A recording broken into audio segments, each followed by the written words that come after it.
네, 오늘 우리에게 주시는 말씀은 마태복음 28장입니다. 28장 16절이죠. 16절부터 20절까지 있습니다. 네. 같이 우리 읽겠습니다. 시작. 열한 제자가 갈릴리에 가서 예수께서 지시하신 산에 이르러 예수를 배웠고 경배하나 아직도 의심하는 자들이 있더라. 예수께서 나와 말씀하여 이르시되 하늘과 땅의 모든 권세를 내게 주셨으니 그러므로 너희는 가서 모든 민족을 제자로 삼아 아버지와 아들과 성령의 이름으로 세례를 베풀고 내가 너희에게 분부한 모든 것을 가르쳐 지키게 하라. 볼지어다 내가 세상 끝날까지 너희와 항상 함께 있으리라 하시니라. 아멘. 사도행전 1장 8절 같이 또 읽겠습니다. 사도행전 1장 7절 8절 같이 있습니다. 이르시되 때와 시기는 아버지께서 자기의 권한에 두셨으니 너희가 알 바 아니요 오직 성령이 너희에게 임하시면 너희가 권능을 받고 예루살렘과 온 유대와 사마리아와 땅끝까지 이르러 내 증인이 되리라 하시니라. 아멘. 우리가 교회 절기에 맞춰서 예수님께서 부활하신 후 부활하시고 나서 40일을 이 땅에 계시다가 40일이 되던 날에 이제 승천하시거든요. 그리고 이제 열흘 후에 오순절 성령 강림이 이루어집니다. 이게 이제 우리가 우습게 보여도 그 예수님의 십자가에서 죽으신 것부터 부활하시고 승천하시고 오순절 강림하는 게 유대의 그 절기를 또 맞추셨어요. 이게 기가 막히게. 돌아가신 게 유월절이라고 하는 축제 때 돌아가시고, 그리고 성령 강림은 오순절이라고 하는 원래 또 절기가 있어요. 6월절 끝나고 50일 만에 맞는 그때 또 성령이 임하면서 교회가 탄생하는데, 그 사이가 한 4, 50일 있는데 그 예수님이 부활하시고 성령이 임하기 전까지 이 50일 기간, 이제 특별히 40일 동안 이제 부활하시고 이 땅에 계시다가 올라가시는데요. 오늘 예수님께서 이제 40일을 머무시고 이제 올라가시면서 승천하시는 거거든요. 그래서 이제 예루살렘에 가보면 예수님의 승천교회라는, 여기서 승천했다.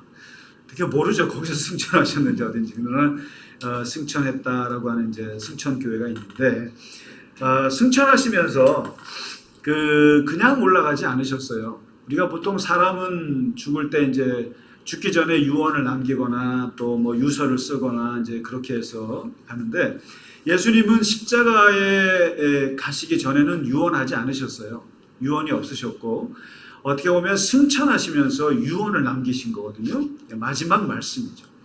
그리고 이 마지막 말씀이어도 유언이라는 거는 부탁이잖아요. 핸드폰 좀 다들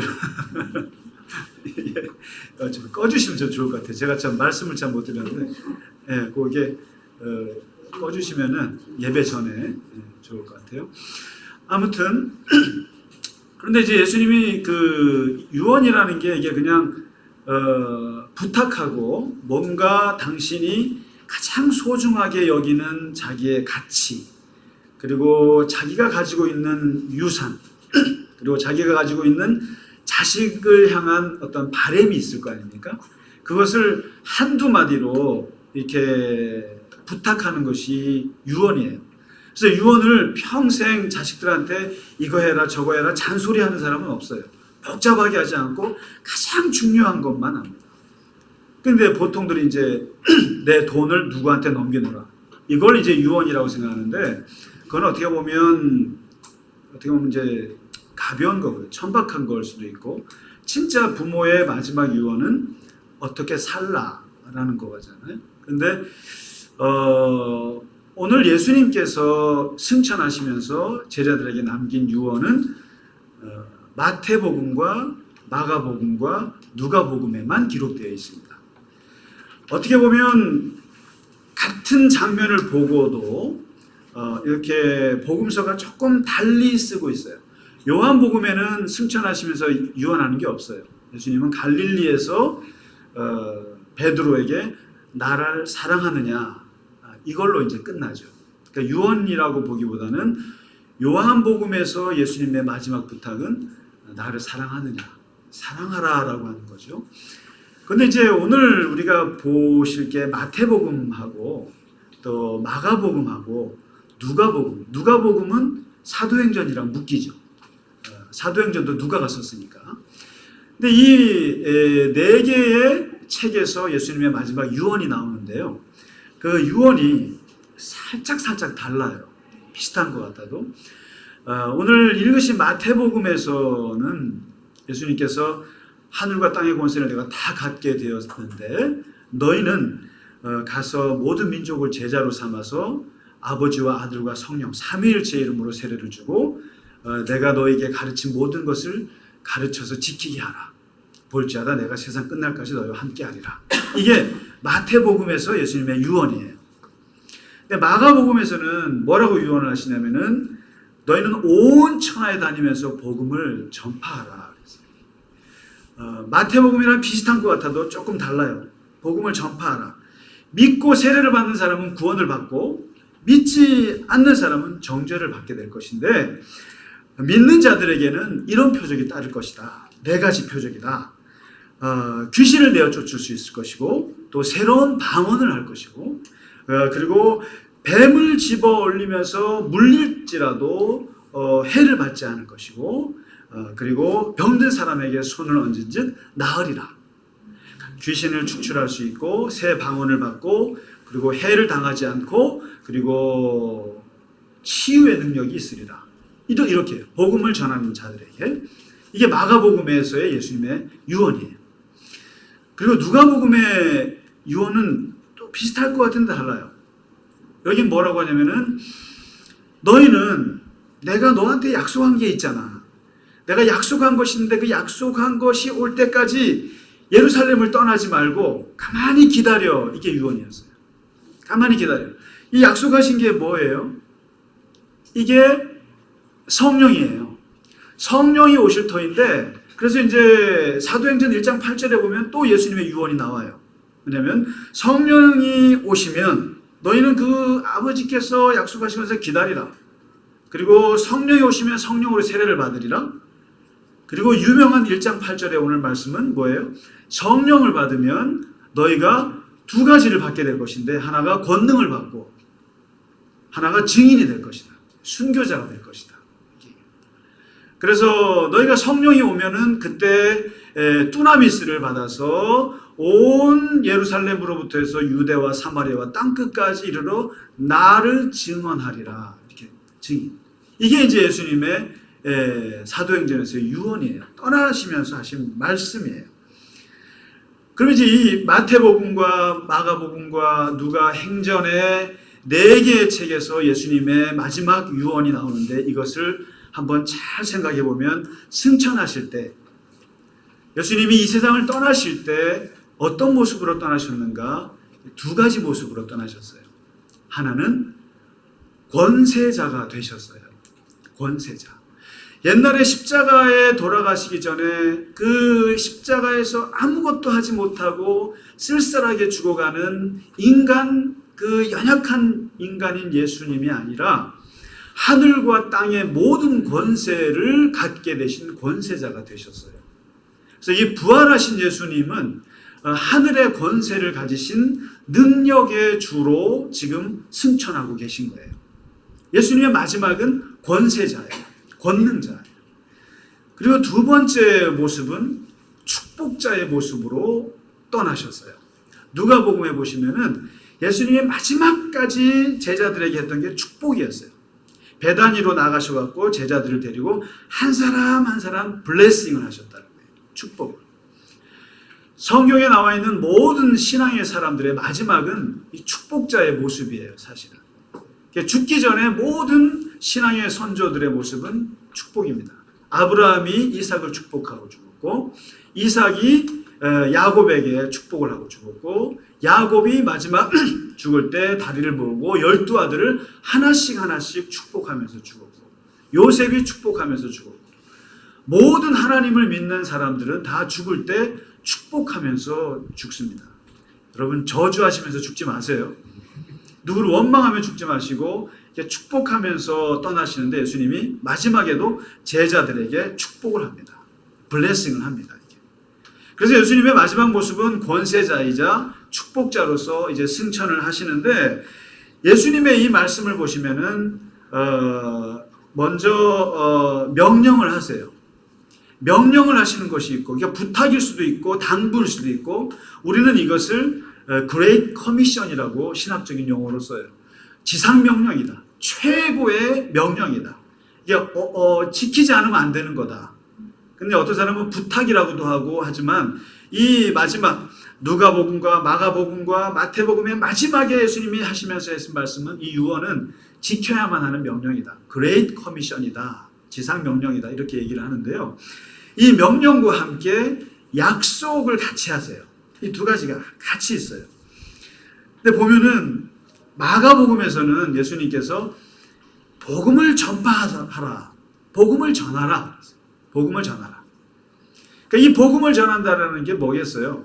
예수님께서 3년 반 동안 제자들에게 가르쳐 주셨던 하나님 나라의 말씀, 그 다음에 치유의 능력, 그리고 예수님께서 온갖 말씀해 주셨던 지혜의 말씀들, 그리고 구원의 역사들, 이런 것들을 이제 전파하라는 거거든요.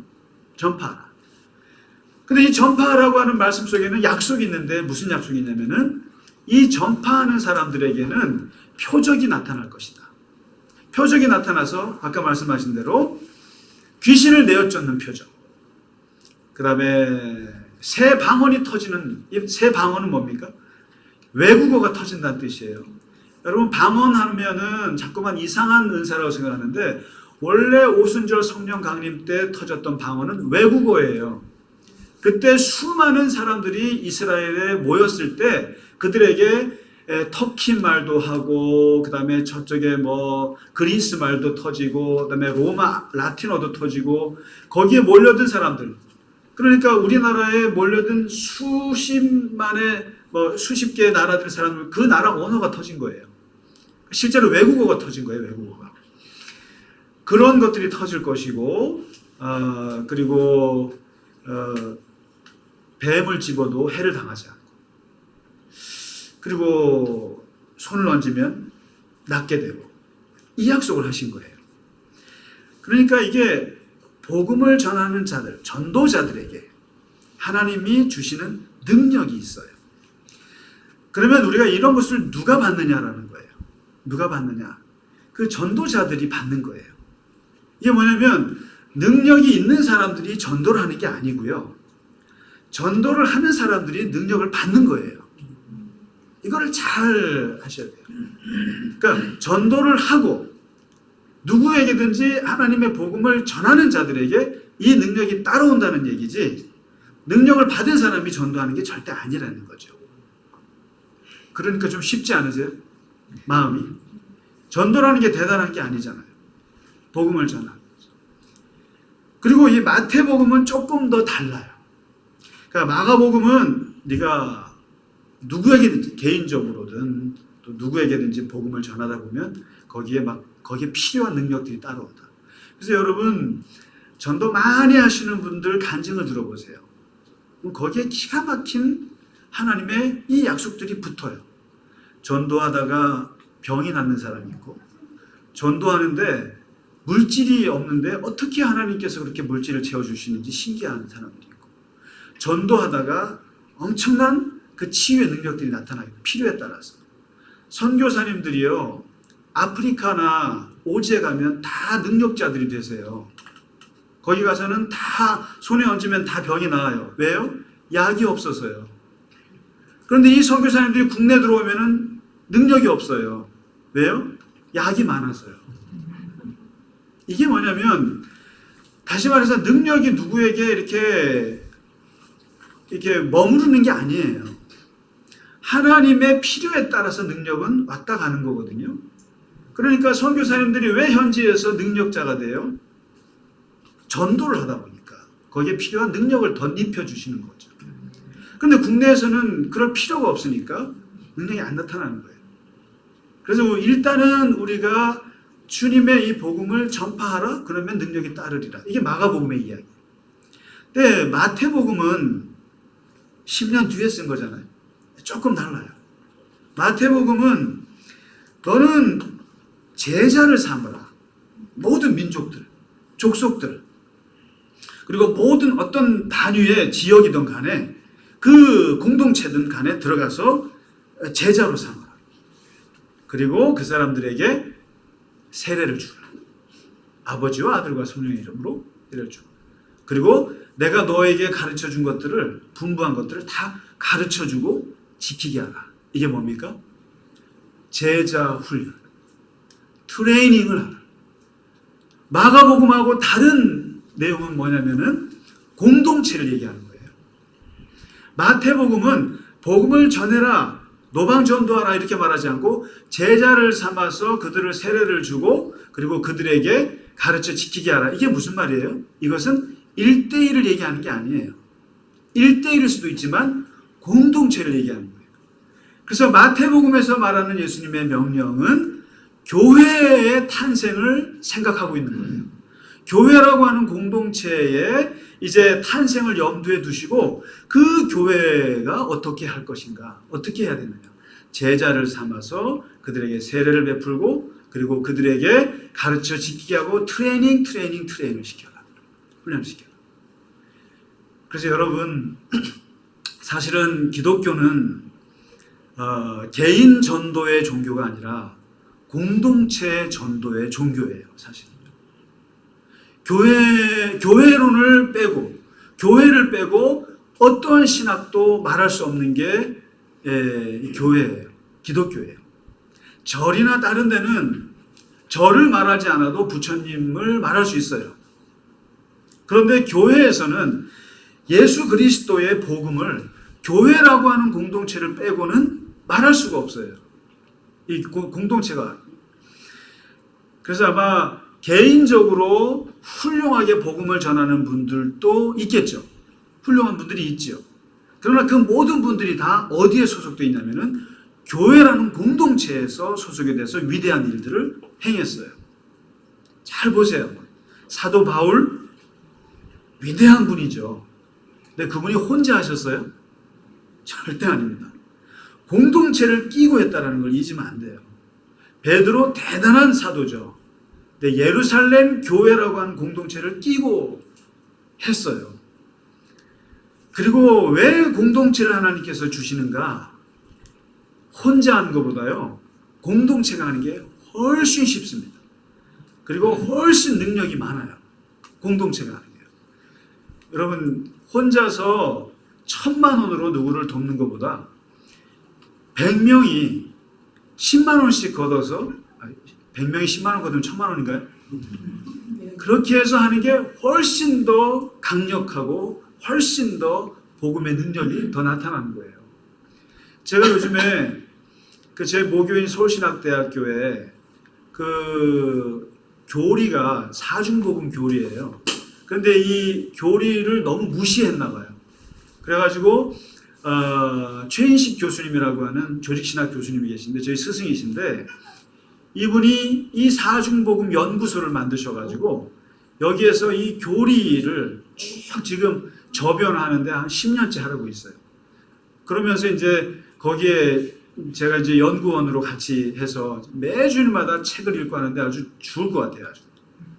그리고 뭐 책을 냈는데 수정하고 저도 일이 꽤 바쁜 사람인데 갈릴리 겨자나무 교회 일만 해도 너무 많은데 오랜만에 신학책들을 읽으면서 토론을 하고 줌으로 회의를 하면서 하는데 제가 누구를 좀 공부하게 되냐면 요한 웨슬레라고 하는 분을 공부하게 돼요.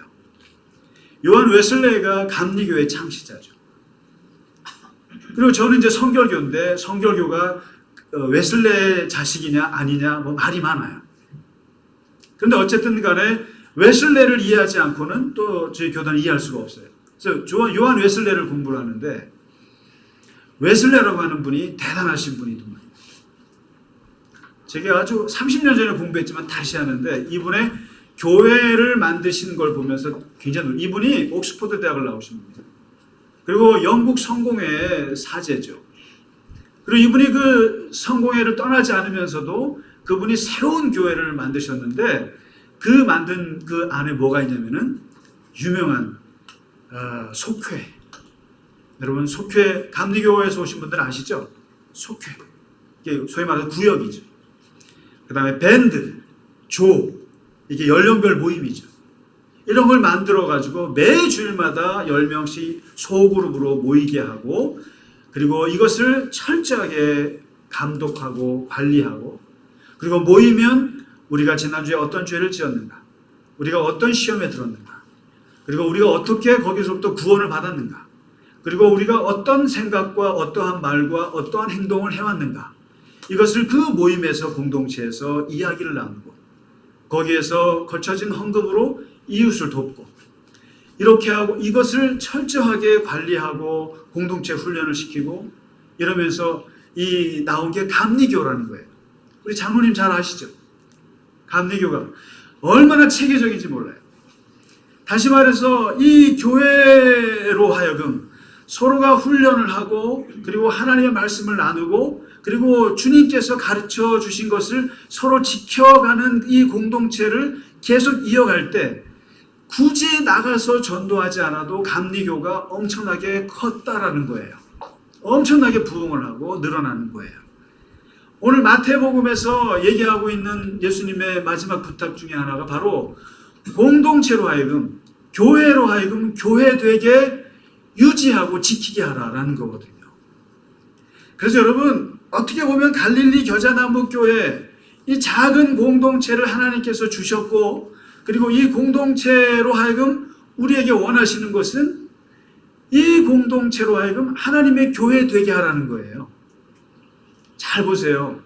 교회가 본질을 벗어나서 살짝 벗어날 수 있는 가장 위험한 또 다른 비슷한 공동체가 있어요. 이게 바로 사교 클럽이에요. 이 세상에서 말하는 동호회예요. 골프 클럽, 무슨 뭐 명품 클럽, 세상에서 말하는 어떤 클럽들하고 요 교회하고 어떻게 다르냐가 가장 위험하게 비슷하게 넘어갈 수 있는 게 그거예요. 뭐냐면 교회가 모여서 즐거움을 누리고 우리가 같이 세상 이야기를 하고 요 이야기만 하게 되면 이 교회는 사교 클럽이 돼버립니다.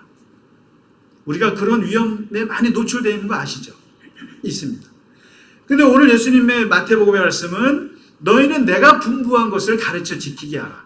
다시 말해서 예수님의 복음, 중생의 복음, 또 성결의 복음, 그리고 치유하시는 복음, 그리고 예수님이 다시 오신다고 하시는 그 복음, 그 복음의 말씀을 지키게 하라, 유지하라. 볼지어다 내가 너희와 함께하리라. 이게 약속이에요. 항상 함께하리라. 그리고 마지막에 이 누가복음은 또 달라요. 누가복음에서는 기다리라. 딴 얘기하지 말고 뭐 복음을 전파라 말도 안 하시고 또 뭐 제자를 삼아서 교회를 훈련시켜라 하지도 않고 누가복음에서는 기다려. 가만히 기다려. 뭘요? 성령을 기다려. 성령을 기다려. 내가 너희에게 약속한 성령을 기다려. 그 성령이 오면 너희가 권능을 받게 돼. 이 권능이 뭡니까?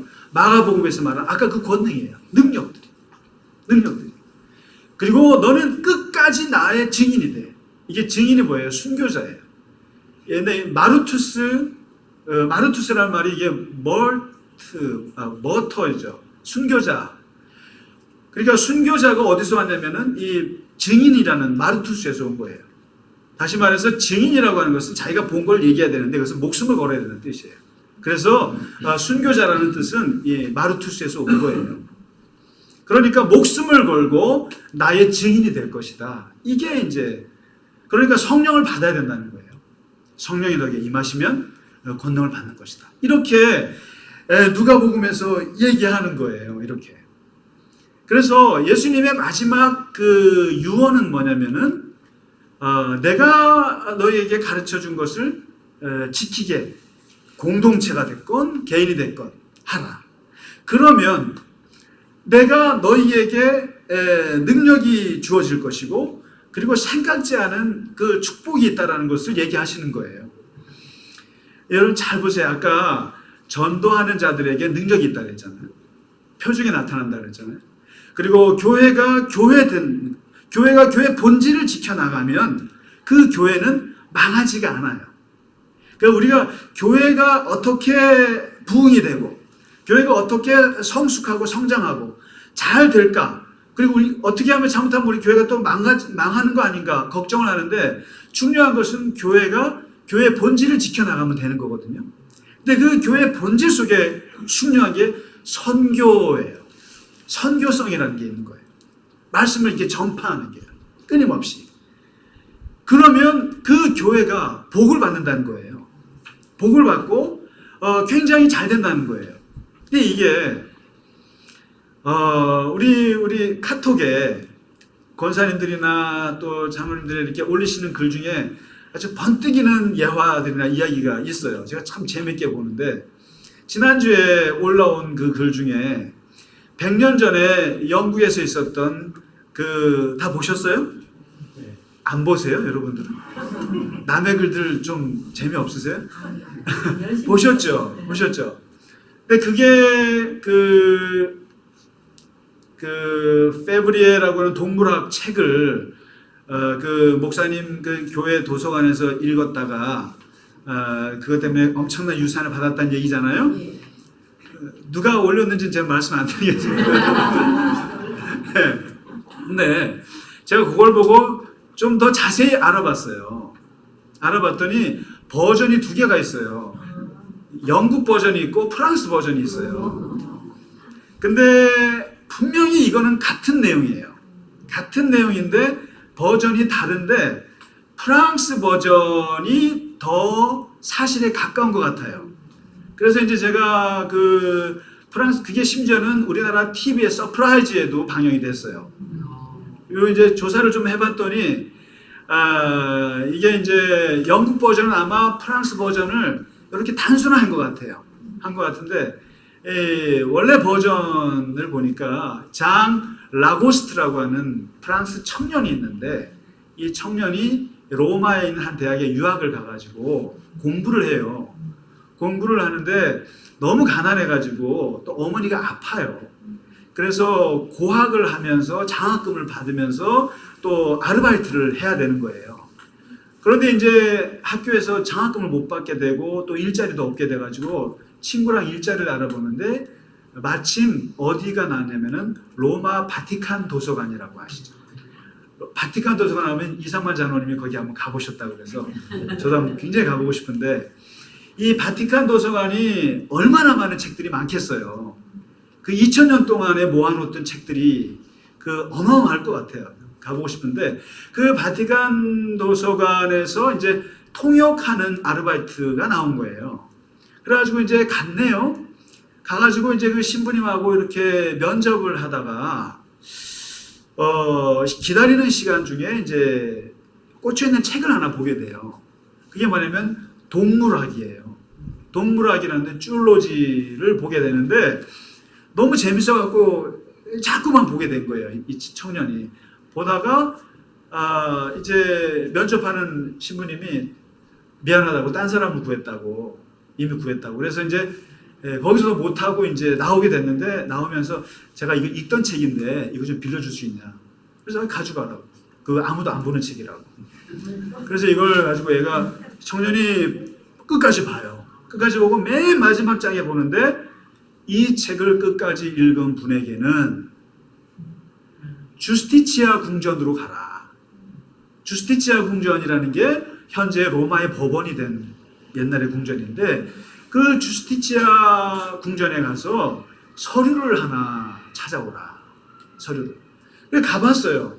우연찮게 가보니까 그 주스티치아 궁전에 갔더니 LJ15-57 서류가 있냐 그랬더니 50년 전 건데? 하더니 있는 거예요. 그래서 그 서류를 받게 되고, 서류를 딱 보니까 내 책을 읽어주신 독자께 드립니다 하고 했는데, 나는 프랑스 동물학자 에밀 드 페브리에인데, 나는 평생을 동물학에 빠져가지고 연구를 하면서 내 가족도 다 잃어버리고, 다 아내도 딸들도 다 떠나가고 남은 건 이 동물학 연구밖에 없는데, 그리고 누구도 이 내 책을 읽어주지 않았고 아무도 관심 있게 가져주지 않아서 내가 나의 인생의 전부인 내 이 동물학이 책 한 권만 남겨놓고 다 태워버렸다. 다 태워버렸고 아무도 내 책을 읽어주지 않는데 만일에 내 이 책을 진지하게 읽어주는 당신에게 내 모든 유산을 주겠다. 그 유언장을 그렇게 쓴 거예요. 그래서 이 장 라고스트라는 청년이 이게 진짜인가 싶어가지고 이걸 갖고 은행을 가봐요. 로마 은행에 갔더니 진짜 그 계좌가 있는 거예요. 에밀드 페브리에라고 하는 사람의 계좌가 있는 거예요. 그래서 이 유언서를 보여주면서 이 돈을 달라고 했더니 여러분 은행이 돈을 잘 줍니까? 잘 안 주죠. 무슨 증거로 줄 수 있느냐는 거예요. 이거 사본일 수도 있고 위조일 수도 있고 또 당신은 친족도 아니지 않느냐. 그래갖고 안 줍니다. 그러니까 이 라고스트가 소송을 걸죠. 소송을 걸어서 하는데 소송에서도 져요 또. 오히려 이 은행 쪽에 손을 들어줘요. 왜냐하면 위조 가능성이 있고 그 다음에 친족이 아니면 줄 수가 없다. 그렇게 판결을 해버려요. 그래서 이 장 라고스트 청년이 너무 절망한 상태에서 집으로 돌아왔는데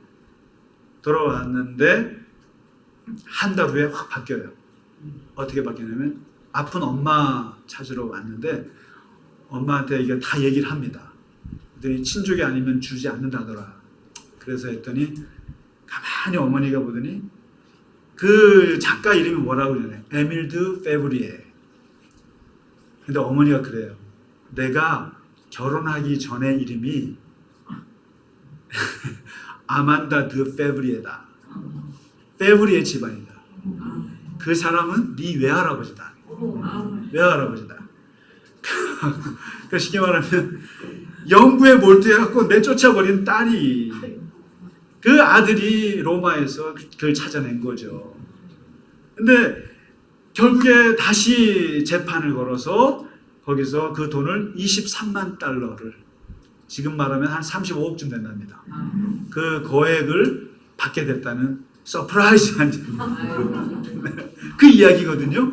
이게 이제 영국 버전이 있고 프랑스 버전이 있는 거예요. 근데 아마 프랑스 버전이 더 사실에 가까운 것 같아서 말씀드렸는데 이 이야기를 보면서 한 가지 분명한 것은 이 페브리에라고 하는 학자의 아주 간절한 유언은 뭐였냐면은 내 책을 누군가 읽어주길 바라는 거였거든요. 한 번이라도 끝까지 진지하게 읽어주길 바랬는데 그 아무도 읽어주지 않았는데 읽어준 그 장 라고스트에게만 그 유산이 주어진 거죠. 유언이라고 하는 것은 들어줘야 되는 거예요. 근데 그 들어주면 거기에 엄청난 유산이 온다는 얘기예요. 오늘 예수님의 이 유언도 똑같은 거예요. 예수님께서 명령과 함께 약속을 같이 하셨다는 거예요. 그러니까 복음을 전파하라 그러면 능력이 너에게 임할 것이다. 이 약속이에요. 그리고 제자를 삼아서 가르쳐 지키게 하라 그러면 그 교회가 복을 받으리라는 거예요. 내가 너와 함께 하리라. 그러니까 진지하게 그분의 유언을 받아들이고 읽어준 그 사람에게 위대한 유산이 주어졌듯이 예수님의 마지막 말씀은 가볍게 볼 말씀이 아니라는 거죠. 사실 정말로요. 그래서 우리가 교회 공동체를 생각하실 때 예수님의 마지막 이 말씀을 기억하면서 교회 본질을 어떻게 지켜나가는가. 여러분 웨슬레가 되게 무서운 사람이었어요. 그 모임에서 제대로 이렇게 안 하고 또 문제가 있으면은 딱딱딱 잘라내고 그랬어요. 엄격하게 수도원 규칙처럼. 그러니까 교회는 굉장히 자유로운 것 같지만 그 안에 하나님의 이렇게 엄격한 또 규율이 있는 거죠. 그래야 본질을 지켜나갈 수가 있어요. 그 교회를 지켜나갈 수가 있고 그 하나님의 선교성을 지켜나갈 수가 있어요. 그리고 그 지켜나갈 때 그 교회가 복을 받는 거죠. 뭐 좋은 게 좋은 거다. 이게 교회가 아니라는 거예요. 사실은. 그래서 이 예수님의 마지막 유언을 우리가 기억했으면 좋겠고 그래서 우리가 지켜야 하고 지키면 또 우리에게 복이 된다고 하는 것 우리가 깊이 생각하면서 다음 주 오순절 강림을 우리가 기다렸으면 좋겠습니다. 네, 우리 이 시간에 아까 찬송이 있죠. 오늘 나 주님을 사랑합니다. 1절 두 번 같이 찬양하면서 우리 봉헌하고 예배를 마치도록 하겠습니다.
하나님 아버지, 우리가 사는 이 세상 주변을 둘러보면 세상에 아픔과 슬픔과 분쟁과 또한 폭력과 엄청난 많은 고통의 일들이 벌어지고 있음, 그리고 그 소리를 듣고 있습니다. 하나님 아버지, 미얀마의 그 고통이 우리에게 들려지고 있고, 또 최근에는 이스라엘 팔레스틴에서 들려지는 그 분쟁의 고통의 소리가 있습니다. 그리고 국내의 코로나와 또 수많은 일들이 우리 주위에서 들려지고 있고 아픔들이 있음을 주님 고백합니다.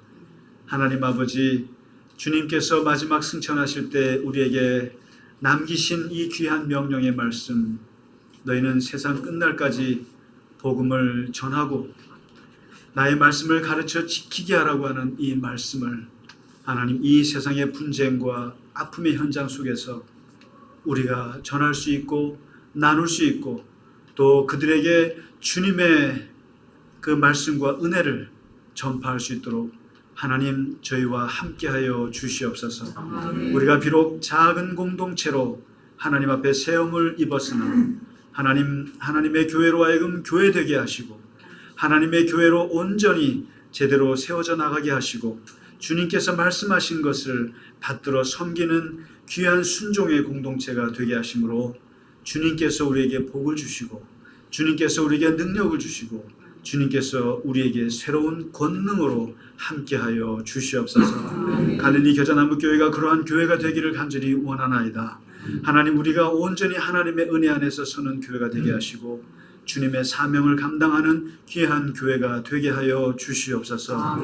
이 시간 주님 앞에 귀한 예물 드리는 손길 위에 주님 함께 하시고 그 손길을 축복하시고 하나님, 하는 일마다 걷는 일마다 생각하는 모든 것마다 기도하는 모든 것들이 주님 안에서 응답되게 하여 주시옵소서. 이제는 우리 주 예수 그리스도의 크신 은혜와 하나님 아버지의 지극하신 사랑과 성령의 감화, 감동 위로 교통하심이 오늘 주의 마지막 유언의 말씀을 기억하며 이 땅에서 그것을 행하기를 원하며 살아가기를 원하며 그래서 주님의 능력 안에서 살기 원하는 갈릴리 겨자나무 교회 모든 교우들과 그들의 가정과 일터 위에 이제부터 영원까지 함께 하시기를 간절히 축원하옵나이다. 아멘.